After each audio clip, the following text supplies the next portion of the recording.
Good morning, everyone, and welcome to Audiobooks All Day. We are excited to be breaking down yet again another H.G. Wells classic because it's October and we love Halloween. I'm going to start off with a quote from this book, and it says, "All men, however highly educated, contain some superstitious inklings." And I say that that's probably what makes Halloween so much fun. Today we are reviewing The Invisible Man by H.G. Wells. Definitely, again, another classic, one that I really enjoyed. Kevin, we'll pass it over to you. Right. I actually really like what you said because I like to think of myself, I like to think myself pretty smart, but when it's nighttime and you turn off those lights and you walk up the stairs, you look behind you every single time. So that quote is definitely true with me. But yeah, like you said, The Invisible Man was written by H.G. Wells in 1897. And H.G. Wells, right? He's one of our favorite authors. We've talked about him a lot, but he's really, many people refer to him as the father of science fiction. Here in the the end of the 1800s, writing about these, really defining what science fiction was. It's taking science and it's pushing the bounds of fiction. And they're just these timeless books that, even today, not only are full of interesting subject matter, but also give you a lot to think about. There was a movie a couple years ago called The Invisible Man that I watched, and, the caricatures of all the Invisible Men, throughout all, kids shows and horror shows. I've never, of all of the old ones, I've never actually seen the old Invisible Man movie, so I've only seen the most recent one that came out in 2020.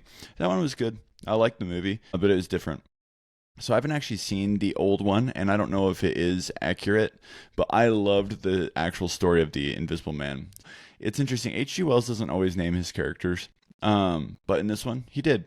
So Jack Griffin arrives at an inn, and so he's in England, like all of H.G. Wells' books are set in pretty much. He arrives at this inn, and immediately the people of the inn notices something's different. This guy's totally wrapped in bandages. He has this little pink nose, which you'd come to find out is a prosthetic. And the real hot take behind this book is that Jack Griffin was a medical student, became a very, very famous physicist, and was actually able, he was an albino, and he was eventually able to turn himself invisible through all of his experiments. And this whole book is just kind of centered the consequences of his his experiment with interacting with the world. He wants to learn more about his experiments. He has 3 binders full of his notes, and it's this person's slow descent from their difficult decisions kind of into becoming a monster. Kevin and I were actually talking yesterday. It's interesting. This book does not have a happy ending, really, but it didn't need to. And also is so localized. It's not like this monster was terrorizing a million people. It was just terrorizing Ipping, West Sussex. But I think that my favorite part of this book was actually at some point, and we'll get a little bit more into the whole plot of the book, but my favorite part was he recruits a tramp named Mr. Marvel. And I thought that was kind of fun. I was like, Mr. Marvel, Miss Marvel. I don't know. Yeah. Something there. Interesting. Yeah.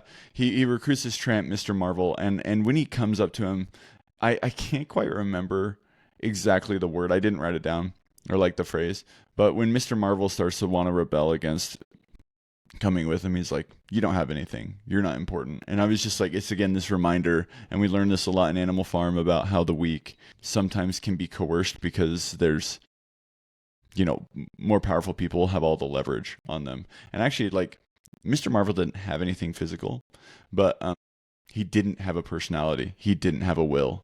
And Jack Griffin, even though he didn't have a lot either, he was still able to assert his will over him. And so that was actually kind of one of my favorite interactions, and we'll get maybe into him in a minute. But overall, really fun book, mainly because Jack Griffin does not start as a monster. He wasn't a monster, but he totally became a monster throughout this book. And I think that's a theme in a lot of his books, that it's this slow degradation. very, very few people just kind of wake up and say, I'm a bad guy now. I'm going to do terrible things. Yeah, You because know, we don't know the story of Dr. Moreau, but I bet you it was the same way. He just started with more curiosity, experiments, and blah, blah, blah. well, they talk about it a little bit, how he was doing experiments and eventually they became too intense. You're right. We don't know anything about how that slide went, but it implies that there was some, you know, scaling up of activities. That there's, in Frankenstein, right? Victor Frankenstein didn't start as, you know what, I'm going to create a monster that's going to kill people, and then I'm going to dedicate my entire life to killing that monster and causing as much grief as I receive. You know, like he didn't start that way. The creature didn't start that way either, and neither did Jack Griffin. Jack Griffin was just doing his thing, and he got obsessed. And, this is one of the things I love about H.G. Wells' books. Everybody loves the book where the main character becomes, the hero and rises above all adversity to take control of a chaotic apocalyptic scenario. And, all that's really fun. But there's something refreshing about H.G. Wells' books because most of his characters react how probably most people would react, which is with fear, with confusion, nervous breakdowns, lots of panic. And, when he becomes this invisible man, one thing I was really impressed with is just that it's just kind of this snowball effect of crap. Everyone's afraid of me because I'm invisible, and now I'm overreacting to the situation because other people are overreacting, and it's raising it more and more and more until he's built up this scenario where, okay, I have to be the antagonist here. I have to use my powers because nobody's going to accept me for how I am. So I don't have to accept societal rules. I don't have to accept anything else because they won't accept me. Yeah, totally. And also super relatable, Griffin, he goes and he actually winds up confiding in another character named Mr. Kemp. And Mr. Kemp was actually somebody from medical school. And it doesn't actually say this, but the thing that I was really taken away is it seemed like Griffin was almost really jealous of Kemp, because Kemp got to kind of live the life that I think he had imagined for himself. He went to medical school where they were colleagues. He goes on to become, fairly successfully, has a nice big house and everything. And eventually, when he divulges his plan that now, because he's slowly getting more and more insane throughout the book. He's very, very rational in the beginning, but through his experiments, through all these things, he starts to become less and less rational, more and more wanting to focus on terror. He truly actually just becomes a monster. He was wanting to terrorize people. Kemp actually goes to the authorities. He tells them, and that's what triggers this kind of now switch in Griffin to where, he's kind of planning to do it. And now he just is a horrible, he's like now totally committed to his vision, and he wants to now just kill Mr. Kemp. And like really truly it is so crazy. At the end of the 1800s, right? He's writing these books that we go watch movies on now because, you think of like The Invisible Man. He sends this message to Kemp and just pretty much says, hey, you're dead now. Like, you're dead, and you're not yet, but I'm coming for you. And there's nothing that you can do. There's nothing you can do. And so he closes up his house. His servants hide in the thing. And eventually, and I just feel so bad even just ruining it, because even though you kind of know exactly what's going to happen, it's just so good. But what the Invisible Man starts doing is he just starts breaking all of the windows in his house. And I was like, wow, what an amazing like psychological trick, right? One, it's more like strategic because if all the windows are broken, you don't know maybe when he'd come into a window. But like the constant wear of like knowing that even though he's not getting closer, he still is like, I don't know, there was something interesting about just like how he went through and methodically just broke every single window. And then eventually he gets in, and I just, like I say, I feel bad even just ruining it, but I'll let you ruin it then, Kevin. No, we're not going to set it up like that.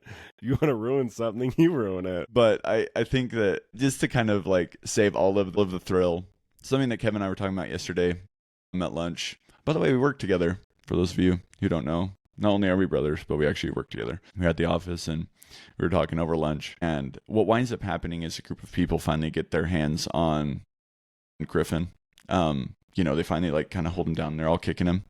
And something that I really liked, even though it was very macabre, is that they're all kicking him, and then they like go to check on him, And then they realize that, like, oh my gosh, he's dead. You know, like the guy goes down, he tries to listen to him breathing, he tries to take his pulse, and then they realize that they killed him. And the thing is it's not like I think of some of the most dramatic deaths in the world, and to me, there's not really like a more dramatic death in literature. And at some point, we'll review this book than Frollo's death in The Hunchback of Notre Dame. You know, it's just so obvious. It's this crazy moment, you know, where he falls from the rampart. And but with this, it was almost kind of like a little anticlimactic, but so much more realistic. Is like, you know, it wasn't like this big fall or this shot or something. It's like they were kicking and then they weren't sure if he was dead, and then and then, you know, it takes a little while and then they realize, oh, we killed him. And I was like, you know, even though it was very like I say, it was very you know, morbid, but it was still like kind of realistic. And I didn't feel the letdown. I kind of felt like, oh man, like this is a much more realistic scenario, even though it's totally a fake story. You know, I just thought that was interesting. Absolutely. You know, so the book is written. Book is written from a different perspective. So a lot of his more popular books are written in the first person. This book is written kind of as if like a reporter was bringing a bunch of stories together. So it's in the third person, but it is not an omniscient third person. So it only interacts with the Invisible Man when the Invisible Man is either telling somebody a story or where somebody saw the Invisible Man.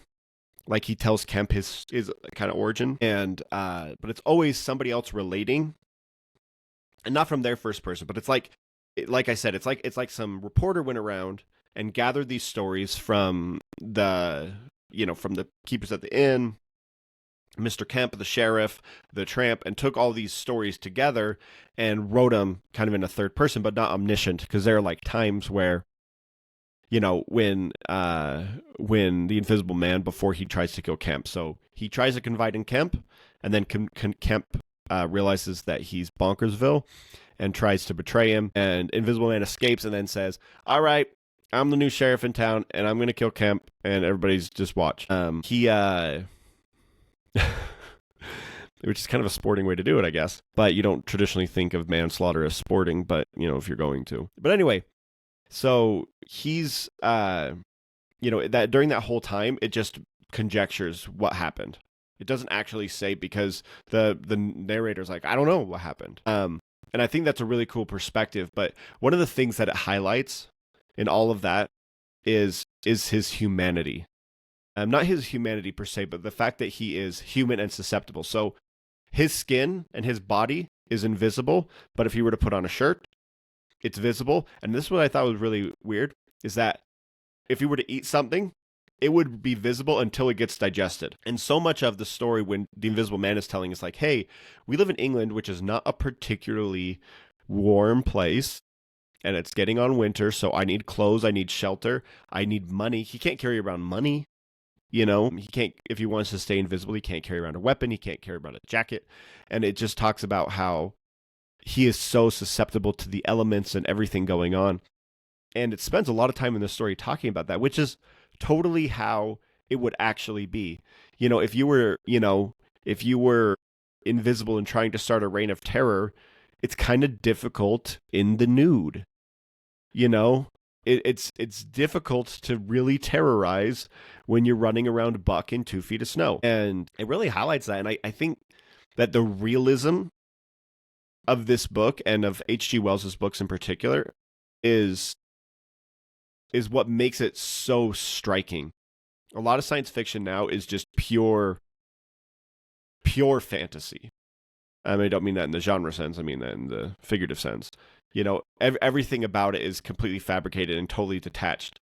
This is the world where one element changed. Everything is exactly the same it is now, except there is a man that is invisible. That's it. Nothing else is different. And with a lot of his books, you just take one thing and everything else is exactly the same, and you change it. That one thing may be important, like War of the Worlds, where Martians just landed and they have giant, fire beams and poison gas. But it's just the one thing.